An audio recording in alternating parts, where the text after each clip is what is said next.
Morning, morning everyone. Hope you're well. Looks like we've got a few in already. Just pop a message. I think this will go to YouTube, maybe maybe on the Facebook page as well. Don't know. So I'm broadcasting to several different platforms all at once. So that second week of doing it. So hopefully it's all going okay. I seem to be getting your messages through. All right, so that's good.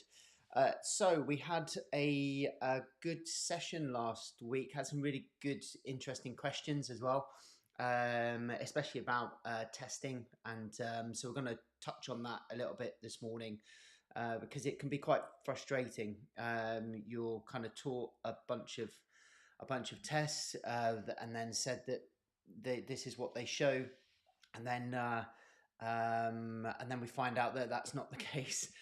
So then it's like, oh, what am I doing them for then? And sometimes we don't have a very good answer, unfortunately. And I think it was Becky that said that actually it's the subjective history rather than the objective history that's the most important, and that's where you're going to glean most of your information from, because the reliability of the data we get from special tests that aren't very special, they don't give us very good information a lot of the time. So let's see who's in. So we've got Tristan. Good morning, Carol. Oi, oi. Cool. Right. I think Stevie, the regular, is working at this time now. No correspondence with Stevie this morning. Morning. Hopefully everyone else is okay. My microphone looks good this end. So yeah, if you can't, then let me know. Mind you wouldn't have heard that. Let's just pop a message in here.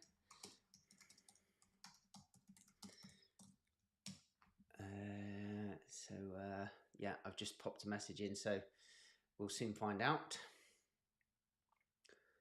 Morning, Becky. Good morning. So yeah, if you haven't seen it already, we've got this little URL just down here, and if you type that in to your web browser, and okay, cool, brilliant, audio fine, good, thank you. It's I got it, good, thanks, Martin, good, okay, perfect. Did you just have to turn the mute up, mute off? That was at it.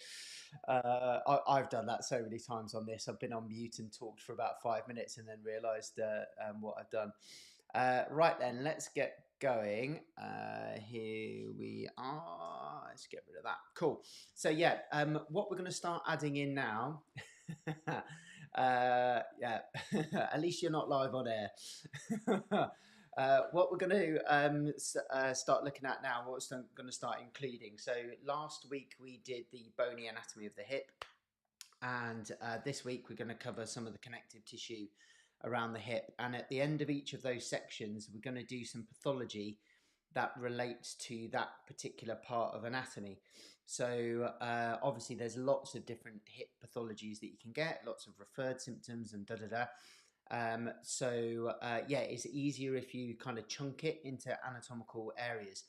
So basically, this is going to be stuff that goes wrong with the bony anatomy, okay, mainly, and some of the things that, some of the bony anatomy that may influence some of your testing.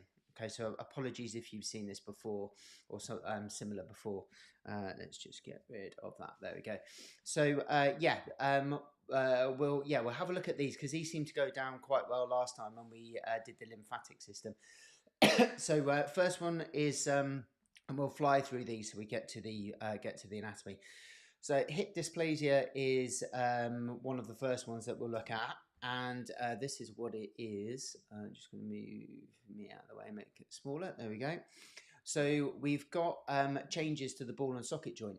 Okay, so we were looking at these last week. So this was the acetabulum, just around here, and this is the femoral head.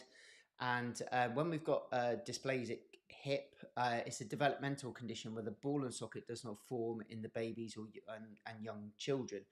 And actually have a family member who was born with hip dysplasia. And so the acetabulum is too shallow, and the femoral head can be prone to dislocations. It's one of the first checks they do with babies with their hips, and that they'll often try to remedy it in the in infancy. So it's congenital. You're born with it. It is what it is.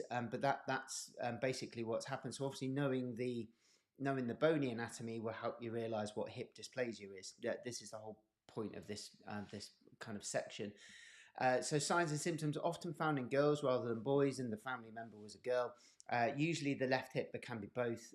1 to 2 in every 1,000 babies are treated. Without appropriate treatment, it can lead to gait changes and early onset arthritis, which is the case with this family member, early onset arthritis. There's nothing we can do in terms of clinical testing. We basically need to be mindful of this area and then refer if we think it's been undiagnosed or it's kind of out of your remit, really. Okay, so this should be picked up early on, and it can be quite problematic throughout life, but it is one of those things. So so that's hip dysplasia, if you've not heard of that before. Then this one's also in kids as well. So slipped capital femoral epiphysis. I think that's how you pronounce it. That's how I pronounce it anyway. So it's the most common hip disorder in adolescence. So we're looking at sort of teenage years, that kind of age group. The femur slips off the head, off the head of the femur. So you've got the head of the femur here, and then basically the neck breaks. Okay, so it's where the growth plate is, and the growth plate doesn't form properly, and there becomes a slippage. Okay, so that's what's happening there. So again, this is the stuff that we were looking at last week, the anatomy of this area. This is something that can go wrong with this particular region. It can be from a trauma, usually around the age of puberty, and can develop over several months with no obvious cause. So if you've got someone who's quite active, they've got usually kids don't have injuries, they don't have pain. So if they do, then it's a bit of a red flag, because there may be something underlying going on. It's very unusual for kids to have symptoms, even if they're active and like super active as well. Usually that's quite protective.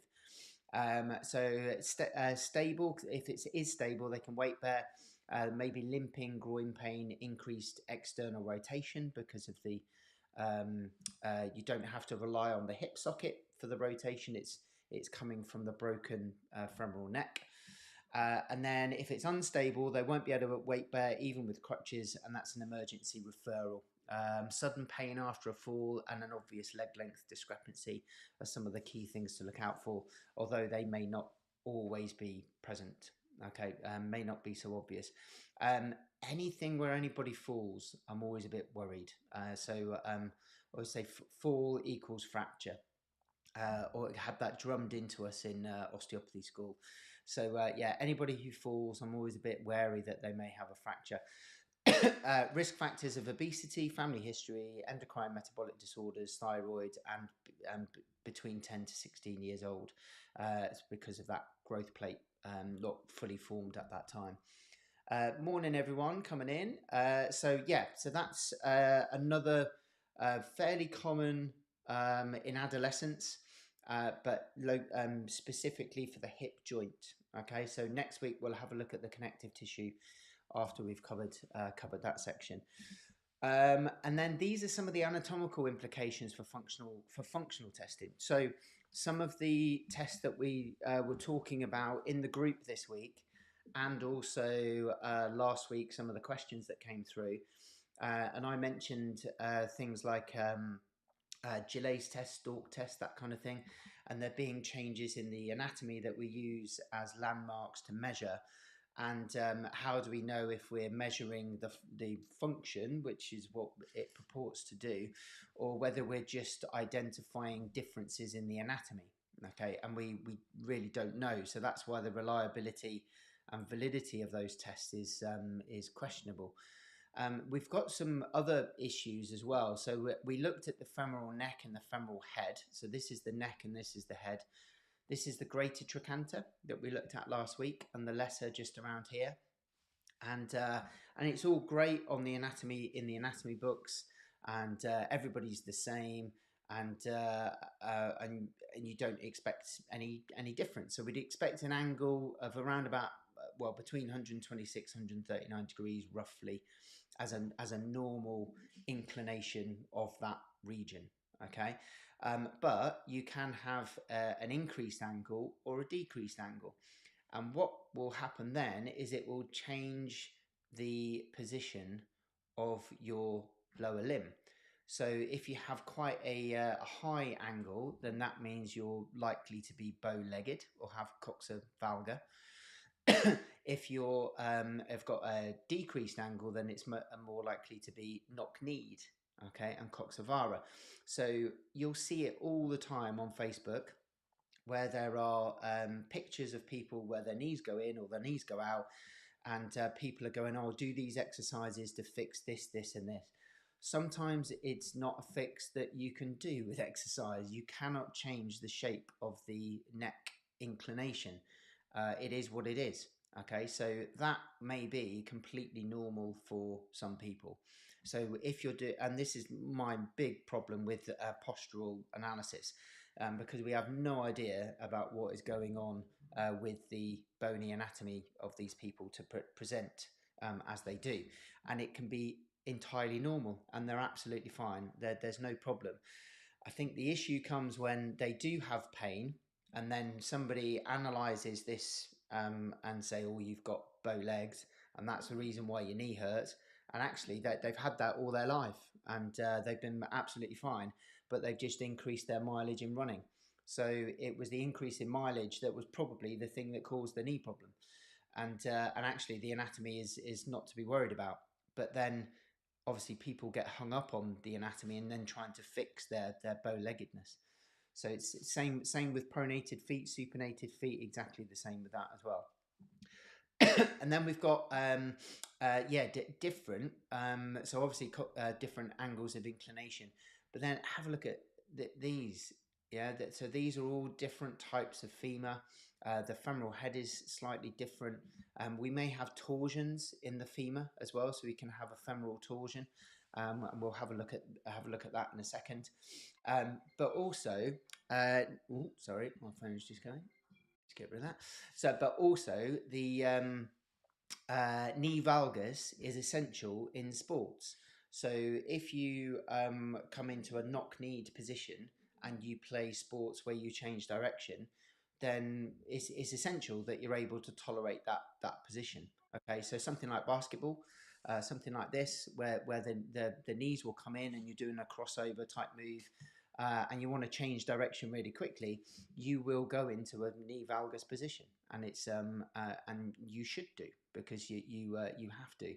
So you have to train that position to tolerate it. Okay.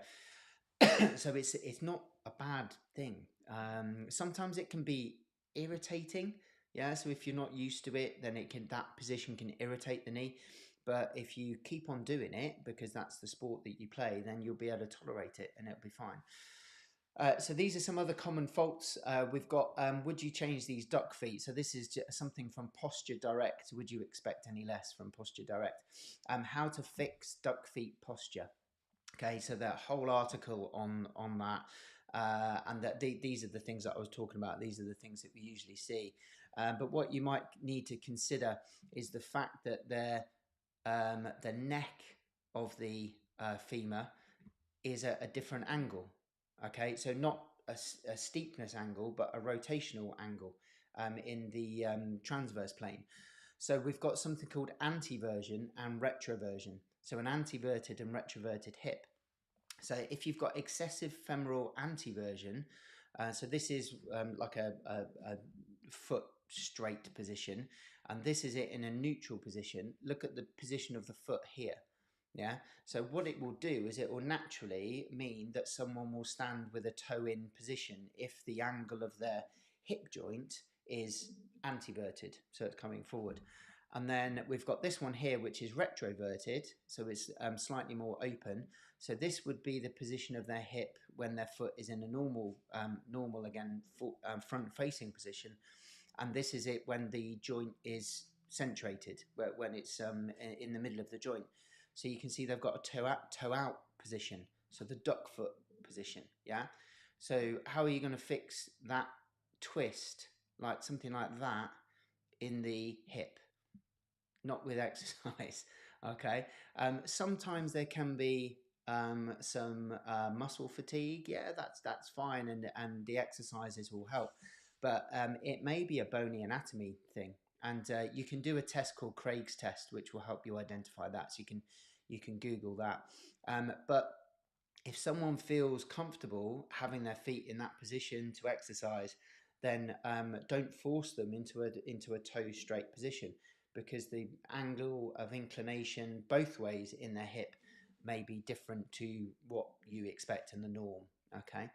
And I was just about to say this. Yeah, would it be normal for one foot to be retro and one anti, and then, or would you then look at activities? Yeah, it is entirely normal for one hip to be one way and another hip to be another way. Yeah, and that's entirely normal for that individual. Yeah, it is what it is. That's the thing. But as soon as you start realizing this stuff, you realize that actually all people should do is find a position that is comfortable for them to exercise in.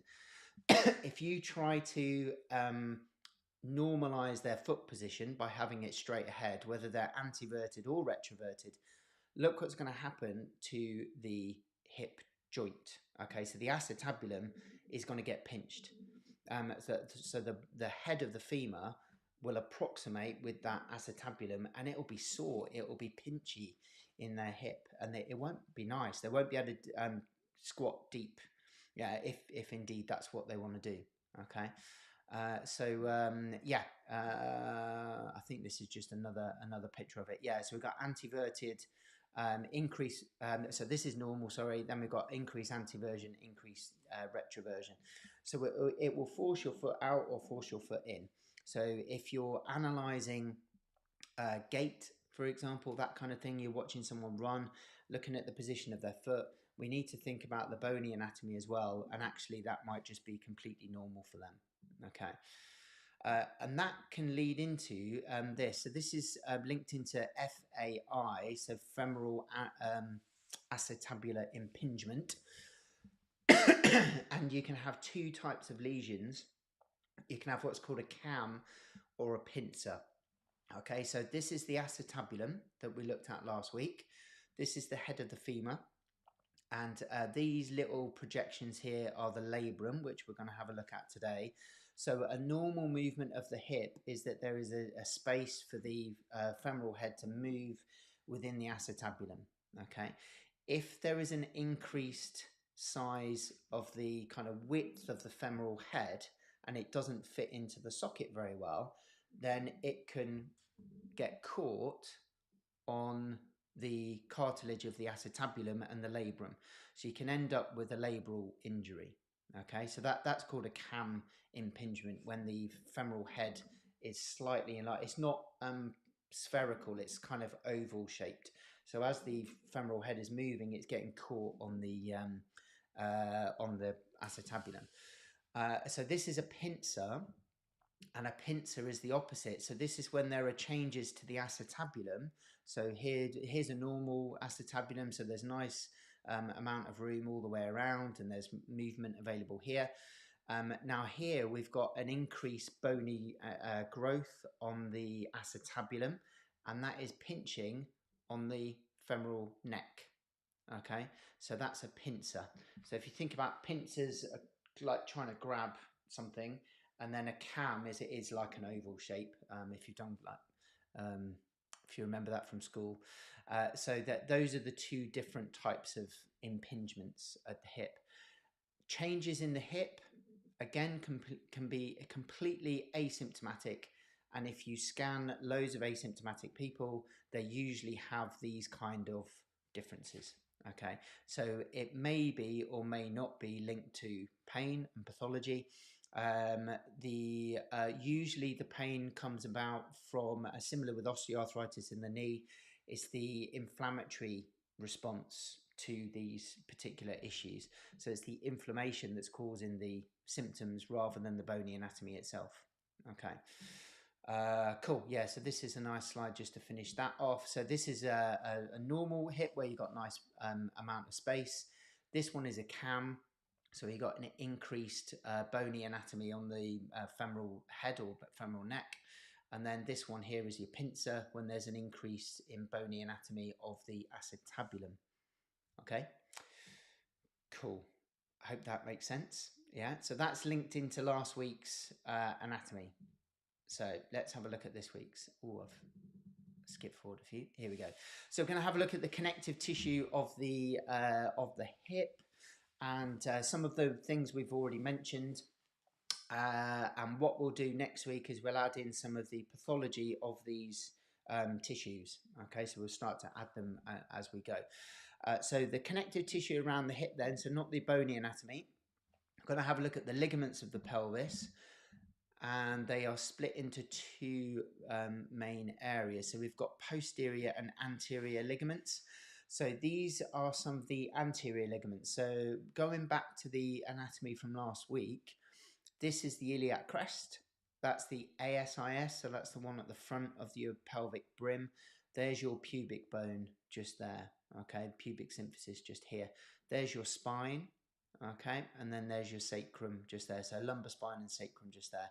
So this will be your sacroiliac joint because it's joined from the sacrum to the ilium, yeah? So the front of the sacroiliac joint is just covered in the anterior sacroiliac ligament. There is just a real dense connective tissue that just covers that whole area. Obviously both sides, covers the whole thing. Really tough fibrous connective tissue.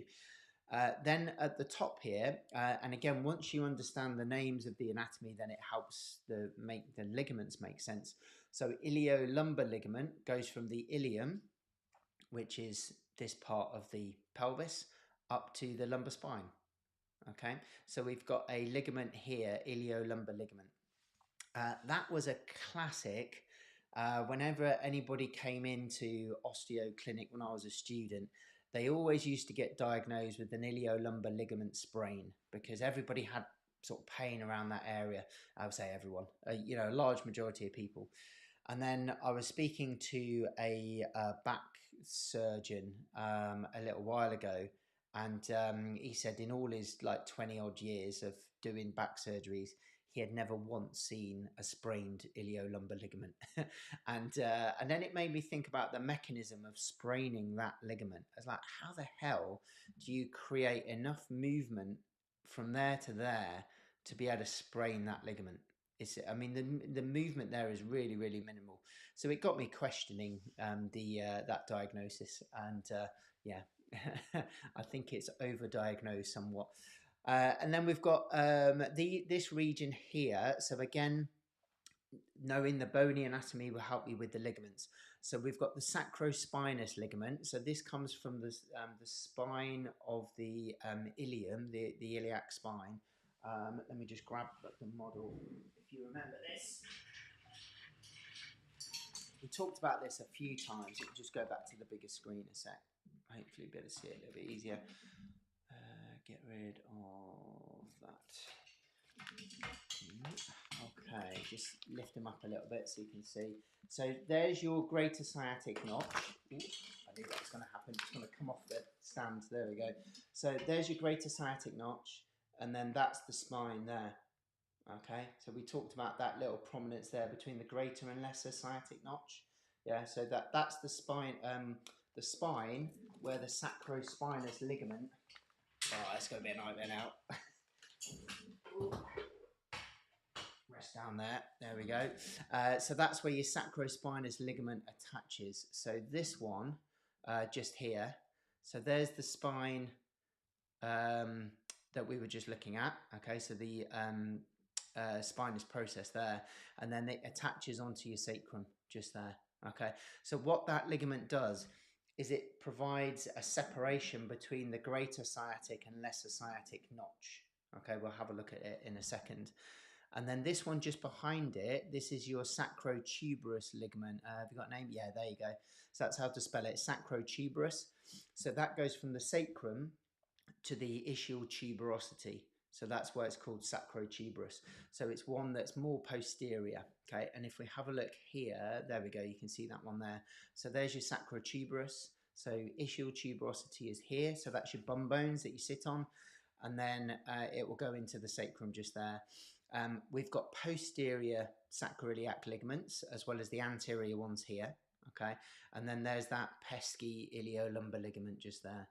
Okay, which you're bound to strain at some point. So that there's if you've read about the anatomy train stuff, then you've probably heard about the connection between your hamstrings and the sacrotuberous ligament. Okay, so they merge into the sacrotuberous ligament. The hamstring tendons do. Okay, so that they can come up into this area here. Yeah, there's your sacrospinous ligament just there. So there's that spine again. So separating your greater and lesser sciatic notches. So it creates these pathways for other structures to go through, like a clear separation. Okay, right, let's have a look at one of those. Just get rid of that. Okay, hopefully this is the right one. Yeah, so sacrotuberous, sacrospinous ligaments, here we go.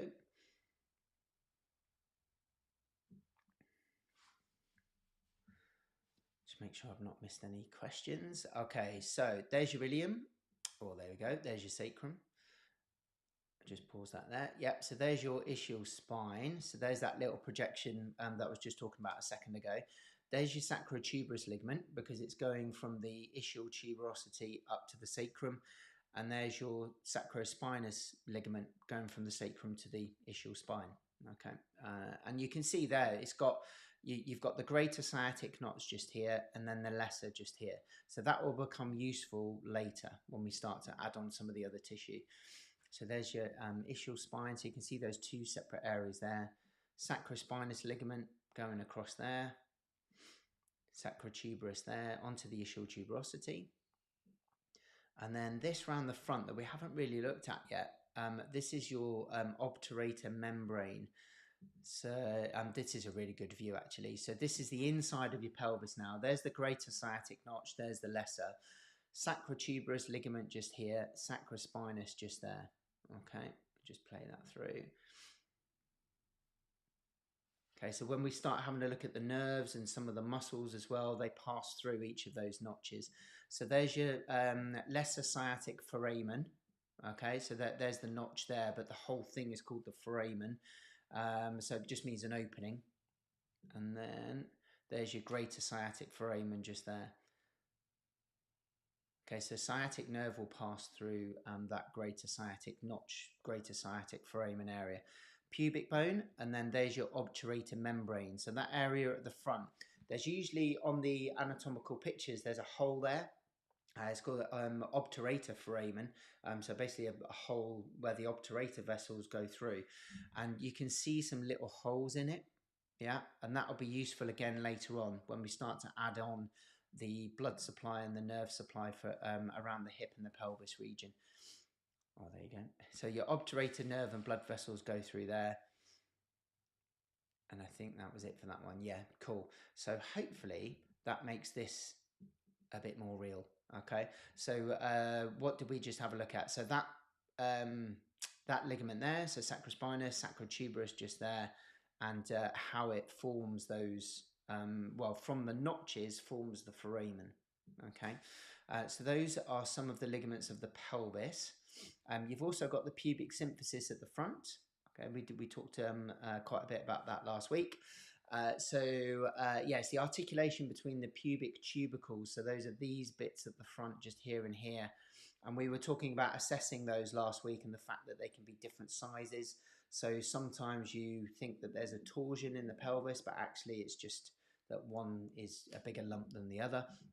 But wider in women, and then hormones permit greater movement during pregnancy to allow delivery of the baby.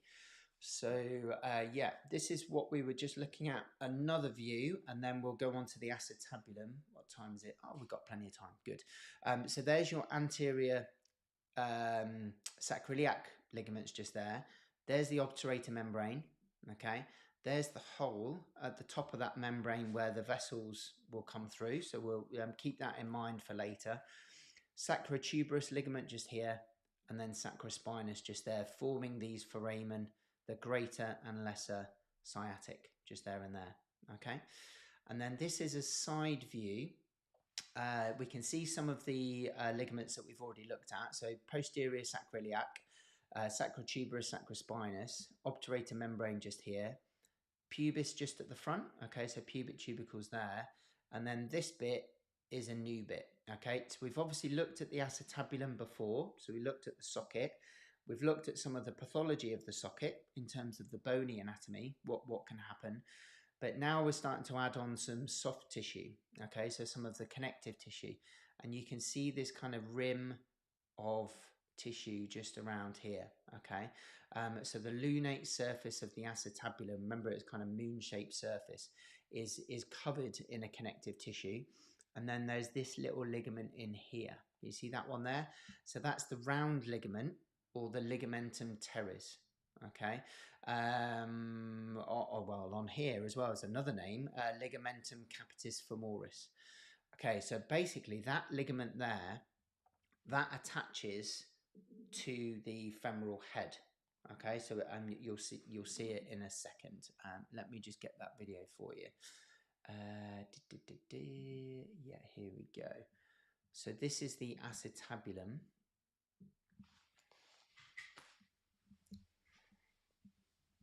Just to add on some of the connective tissue to it.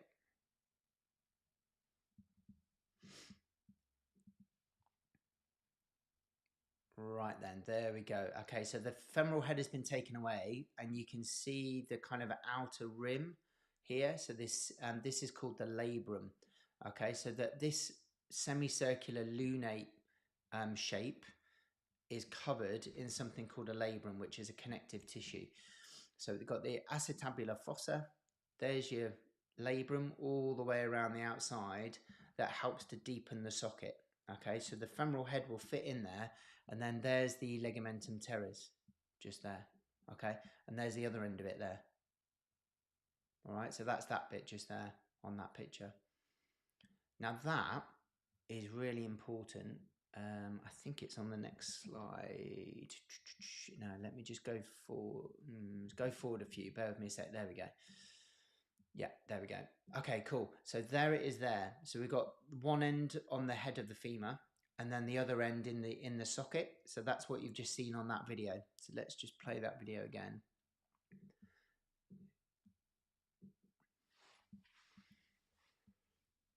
Okay, so there's your femoral head covered in the ligaments. There's the labrum all around the outside, so that'll help to deepen the socket, as we were saying.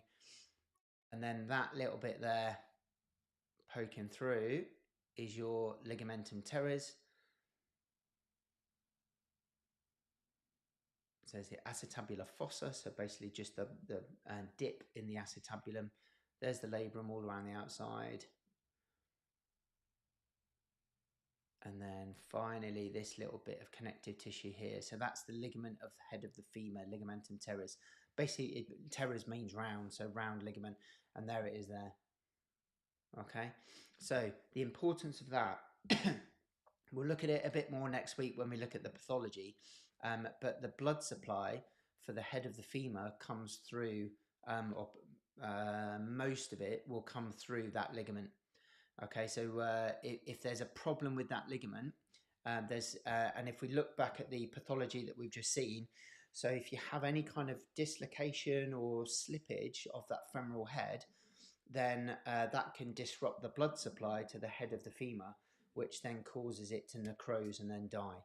Okay, because if it's not getting a blood supply, then it will just start to waste away. Yeah, so that area is really quite important. Um, is it the labrum that wears down, causing hip problems? Sometimes, yeah, yeah. So we'll have a look at that next week. So you can have labral tears, and obviously those changes, the pincer changes to the bony anatomy of the acetabulum as well. But yeah, it can certainly be an issue. Yeah, we'll look at some of the pathological conditions next week. So that's the. Bear with me a second. Ligamentum teres removed in a total hip replacement. Yep, because the head and neck becomes titanium, whatever they make it out of these days, and so there's no bone there anymore. Yeah, so that is completely removed. Yeah. Cool. Yeah, this is a nice one actually. This is a good picture. So here's your femoral head. There's the ligamentum teres with the blood supply coming through. So it's coming from the obturator artery inside the pelvis through that ligament and then into the head. Okay, so if there's a disruption of that blood supply, then all that head will start to die. And then if you look there, see that line there? That's the growth plate. Yeah, so remember those common conditions with kids, with the dysplasia and then the slipped capitum, then those may cause an injury to that blood supply, which is then obviously a big problem, because it may start to necrose. We do have another blood supply from the femoral artery down here, where we've got these circumflex arteries coming round and supplying just underneath that growth plate. Okay, I'm guessing that it may cross that growth plate. I don't know for sure, but certainly the majority of the supply is from this teres, ligamentum teres. Okay, so that's that's your acetabulum, the labrum, and then the ligamentum teres. Let me just, sorry, wrong one. Yeah, cool. Okay, so that's that one. We've had a look at that one. Here we go. So these are the main ligaments of your hip that you usually learn on a degree program, and these are the ones that are usually the most familiar. Okay, so we've got different ligaments that connect the head of the femur and all around the great trochanter onto the pelvis itself. Okay, and different parts of the pelvis. So they're given different names because of their attachments. So if you have a look here, we've got the iliofemoral ligament, which is this one here. So it's going from the ilium to the femur. So that it's like an inverted Y shape, and that's at the front. Okay. We've got this one here, the pubofemoral, so going from the pubis to the femur, and again that's more at the front. And then this one here, the ischiofemoral, is coming from the ischium onto the femur. Yeah, so those three are your three main hip ligaments, and they form the hip capsule. Okay, so we'll have a look at that capsule in a second. This is one of those ones that take a photo of if you're revising, because this is quite useful for revision. All three of the ligaments around the hip joint are lax during flexion. So if you're, this is quite common in rugby. So if your hips flex and you're at the bottom of a big pylon, somebody else comes on top of you and kind of twists you, then in that position you are at risk of dislocating your hip. Okay. Otherwise, it's pretty solid, and it's very, very unlikely that you'll dislocate it. usually some major trauma or a dysplasia, so a change in shape of either the femoral head or the socket, or you're in that position and it's just a vulnerable position. Okay, so iliofemoral ligament, these are the attachments and this is what it does. Ischiofemoral, again, same kind of thing, and the movements it resists as well. Okay, so this one, iliofemoral at the front, ischiofemoral at the back, pubofemoral from the front as well. Okay, so yeah, they're really, really strong ligaments, the strongest in your body, because obviously they're taking a lot of the load throughout sort of daily life, daily movement. So let me show you this. This is the hip capsule. So this is what the ligaments look like. Yeah. So on those pictures, they look nice and neat and look quite separated. When you see it for real, there you go. There it is. It's not so obvious which one's which. Okay. So these are all the ligaments, and it forms that capsule. So it's thick and strong all the way around. So ischiofemoral ligament here. You see how they all just merge together. You have the iliofemoral just there. So that's that one that we were looking at before. And then you'll have the pubofemoral just coming across here. Okay, so yeah, all of those ligaments attach all the way around the acetabulum and then all the way around the neck of the femur. Or all the way around there. So it's a real tough connective tissue all around that hip joint, and you're going to have synovial fluid in there. So again, movement is going to help lubricate that joint because of the synovial membrane. Okay, cool. What time are we at? Time for one more thing, I think. So let me just show you this. In terms of the stability of the hip, let's have a look at this. I can't remember where I got this from. I think it was on Twitter or something. So I was like, oh, I've got to download that. This one's a good one. So this is someone trying to dislocate a hip. Really pulling hard and then pop, and then it comes out. Okay. Sorry if you're eating your breakfast. But that is really solid, that joint. Okay, so you can see it moving there. You can see the labrum around the outside. The video quality is not that great, but as they're trying to pull, eventually it will, and then it will come out. So you've got a lot of negative pressure. So obviously that's going to be full of fluid as well. And if you're trying to pull something out where there's loads of fluid, it's a really strong seal. Yeah. So to like I say, to dislocate it is going to be pretty difficult, and that's even with the ligaments removed. Yeah, so all the ligaments have been removed there. So the integrity of that joint, it fits like a glove. Okay, it's really solid and stable, or it should be, unless there's anything pathological going on that we looked at before. Okay, cool. I think that's it for the questions. Good. We've got a couple more bits to go on the. Just get that on so we know which one we're on.